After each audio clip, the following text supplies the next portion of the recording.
देखिए, जब बीजेपी की नेशनल एग्जीक्यूटिव कमेटी की मीटिंग हैदराबाद में हुई थी तो आप तमाम मीडिया के ज़िम्मेदारों ने एक न्यूज़ को कैरी किया था कि भारत के वज़ीर आज़म ने बीजेपी के लोगों से कहा कि पसमानदा मुसलमानों की बात करो।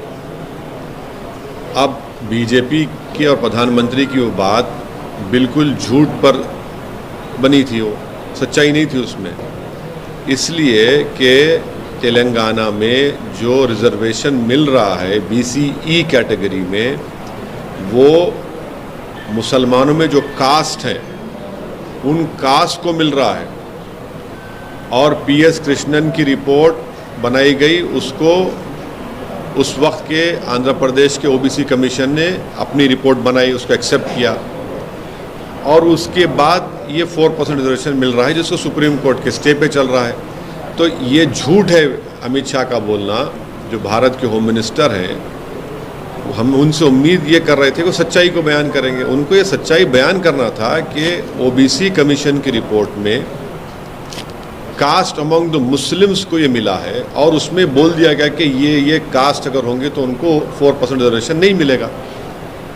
आखिर बीजेपी पसमानदा मुसलमानों की दुश्मन क्यों है? आखिर क्यों बीजेपी, अमित शाह और प्रधानमंत्री जो मुसलमानों में पसमानदा मुसलमान, जो डॉक्टर, इंजीनियर, स्कूल के टीचर्स बन रहे हैं, नर्सेज बन रहे हैं, स्टेट पब्लिक सर्विस कमीशन में तेलंगाना में जा रहे हैं, उनसे इतनी नफरत क्यों है? बीजेपी इनके डेवलपमेंट के खिलाफ क्यों है? इनके एम्पावरमेंट के खिलाफ क्यों है बीजेपी? और कब तक बीजेपी नेगेटिविटी और नफरत को फैलाएगी? आप क्यों भारत के जो मुसलमानों में जो कास्ट हैं, जो जिनको संविधान के आर्टिकल 15 और 16 के तहत जिनकी सोशल एजुकेशनल बैकवर्डनेस का एक एम्पिरिकल डेटा है, कृष्णन की रिपोर्ट है, OBC कमीशन रिपोर्ट है, फिर उसके बाद सुधीर कमेटी की रिपोर्ट है, फिर तेलंगाना की OBC कमेटी ने उस सुधीर कमेटी रिपोर्ट को लेकर देखा और एक्सेप्ट किया कि यस, मुसलमानों के सोशल एजुकेशनल बैकवर्डनेस का एक एम्पिरिकल डेटा है। आप क्यों उसके खिलाफ हैं? क्यों आप मुसलमानों को तरक्की करना से देखना नहीं चाहते? भाई, अगर एक मुसलमान में जो बैकवर्ड क्लासेस हैं या कास्ट हैं, अगर उनके बच्चे डॉक्टर, इंजीनियर बन रहे हैं, स्टेट पब्लिक कमीशन में DYSP पुलिस ऑफिसर बन रहे हैं, RDO बन रहे हैं, तहसीलदार बन रहे हैं, टीचर बन रहे हैं, नर्सेज बन रहे हैं, कांस्टेबल में रिक्रूटमेंट हो रहा है, तो आपको इतनी तकलीफ क्यों हो रही है? आप क्यों मुसलमानों को मार्जिनलाइज करना चाहते? क्यों मुसलमानों को एलिनेट करना चाहते? और भारत के होम मिनिस्टर से और भारत के प्रधानमंत्री से हम पूछना चाह रहे हैं कि तेलंगाना की असेंबली में एक रेजोल्यूशन पास हुआ था जिसमें यह कहा गया था कि तेलंगाना के शेड्यूल्ड ट्राइब का रिजर्वेशन 6% से 9% कर दिया जाए। आप क्यों उस पर खामोश बैठे हैं? बताइए, करिए ना आप। और दूसरी बात, तेलंगाना की असेंबली में मुसलमानों में जो कास्ट हैं उनको 12% रिजर्वेशन का एक रेजोल्यूशन पास हुआ, एक्ट बनाया गया, उसको होम मिनिस्ट्री में है। अमित शाह क्यों जवाब नहीं दिया उसका? और आपने कर्नाटका में निकाल दिया, सुप्रीम कोर्ट ने क्या कहा अभी तक वो नहीं जानती क्या बीजेपी? तो ये ऑल इन ऑल जो है बीजेपी का एक सिस्टमिक तरीक़ा है कि मुसलमानों को डेवलपमेंट से, उनके एम्पावरमेंट से रोका जाए। वो उनकी गरीब जो कास्ट है मुसलमानों में, उनके बच्चे पॉलिटिकली, सोशली, एजुकेशनली एम्पावर ना हो। इसीलिए तो बीजेपी के पास ना तो कोई मुस्लिम MP है, ना बीजेपी के पास ना कोई मुस्लिम मिनिस्टर है। ये उनकी खुली नफरत की निशानी है और ये पॉलिटिक्स ऑफ डिसअपियरेंस बीजेपी कर रही है मुसलमानों के लिए। कर्नाटका की आप मिसाल दे रहे हैं, कर्नाटका में वो जो इंटरिम रिपोर्ट के ऊपर आप कास्ट को निकाल सकते हैं क्या? रिजर्वेशन नहीं निकाल सकते, कंप्लीटली अनकॉन्स्टिट्यूशनल है, इलीगल है। अच्छा, वो इंटरिम रिपोर्ट पब्लिक डोमेन में भी नहीं है। आप दीजिए पब्लिक डोमेन रिपोर्ट लिखे कर्नाटका की। तेलंगाना में तो ये है, फैक्चुअल पोजीशन ये है जो भारत के होम मिनिस्टर सच्चाई को नहीं बयान की है।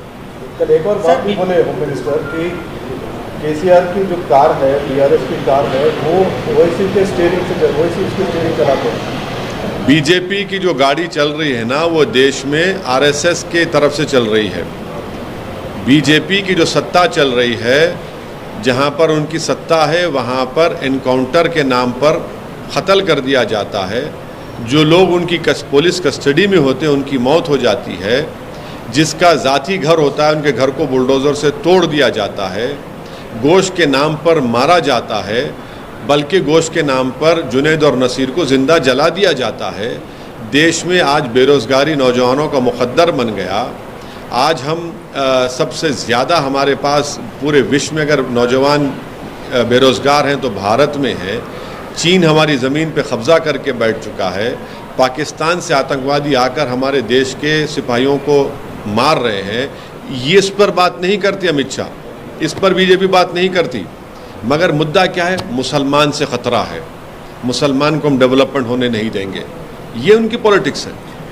यूनिफॉर्म सिविल कोड पे चर्चा चल रही है सर। कहा माना यह जा रहा है कि अगले चुनाव से पहले यूनिफॉर्म सिविल कोड भी आ जाएगा। और दूसरा सर, रिजर्वेशन के सवाल पे अमित शाह का कहना है कि जो मुस्लिमों को 4% रिजर्वेशन दिया जा रहा है वो SC ST OBC छीन के दिया जा रहा है। देखिए एक मिनट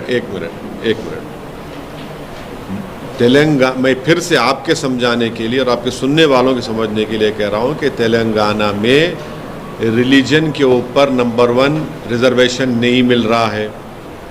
मुसलमानों में जो बैकवर्ड कास्ट हैं उनको मिल रहा है, जिसमें बता दिया गया कि ये कास्ट को रिजर्वेशन मिलेगा, इनको नहीं मिलेगा।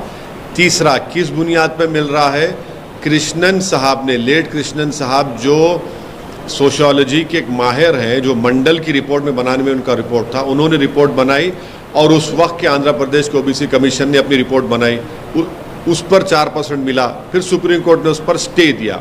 तो बीजेपी का ये जो बाजा बज रहा है कि रिलीजन के नाम पे मिल रहा है, वो नहीं मिल रहा है। मुसलमानों में जो कास्ट है उनके सोशल एजुकेशनल बैकवर्डनेस का एक एम्पिरिकल डेटा की रिपोर्ट है, नंबर 1। नंबर 2, तेलंगाना बनने के बाद तेलंगाना की गवर्नमेंट ने सुधीर कमेटी बनाया। उस सुधीर कमेटी ने मुसलमानों का सोशल एजुकेशनल बैकवर्डनेस की एक एम्पिरिकल डेटा की रिपोर्ट बनाई, जिसको तेलंगाना की BC कमीशन ने और एक रिपोर्ट बनाई, उसको एक्सेप्ट किया और 12% रिजर्वेशन देने के लिए बात की, जिसको तेलंगाना की असेंबली ने इसको एक्ट बनाकर, रेजोल्यूशन बनाकर मिनिस्ट्री होम अफेयर्स भिजाया, जहां पर अमित शाह साहब मिनिस्टर हैं। तीसरी बात, आप कह रहे हैं कि शेड्यूल्ड ट्राइब का, तेलंगाना की असेंबली में एक रेजोल्यूशन और एक्ट पास करके भारत की सरकार से, यानी मिनिस्ट्री होम अफेयर्स से, सोशल जस्टिस मिनिस्ट्री से ये पूछा गया, बताया गया, डिमांड किया गया कि ये तेलंगाना सरकार का डिमांड है कि शेड्यूल्ड ट्राइब्स का रिजर्वेशन 6 से 9% किया जाए, आप क्यों नहीं करते? आखिरी बात, मोदी सरकार 50% रिजर्वेशन को पार क्यों नहीं करती? ब्रेक करिए इस बैरियर को 50% के। आप इकोनॉमिक वीकर सेक्शन के नाम पर जो भारत की आबादी का 20% हिस्सा है उनको 10% दे रहे आप, जो भारत की आबादी का 80% हिस्सा है उनको 50% क्यों दे रहे आप? 50% ब्रेक करिए, बताइए कि आप रिजर्वेशन देना चाह रहे हैं पूरे बैकवर्ड कम्युनिटीज़ को, आपकी मोहब्बत है ही नहीं उनसे। जब चुनाव आता तो आप बताए थे कि मोदी जी OBC हैं। अरे भाई 50% की लिमिट को ब्रेक करिए, पार्लियामेंट में कानून बनाइए, आपके पास 300 MP हैं, ब्रेक करिए। हम डिमांड करते हैं 50% रिजर्वेशन को ब्रीच होना चाहिए।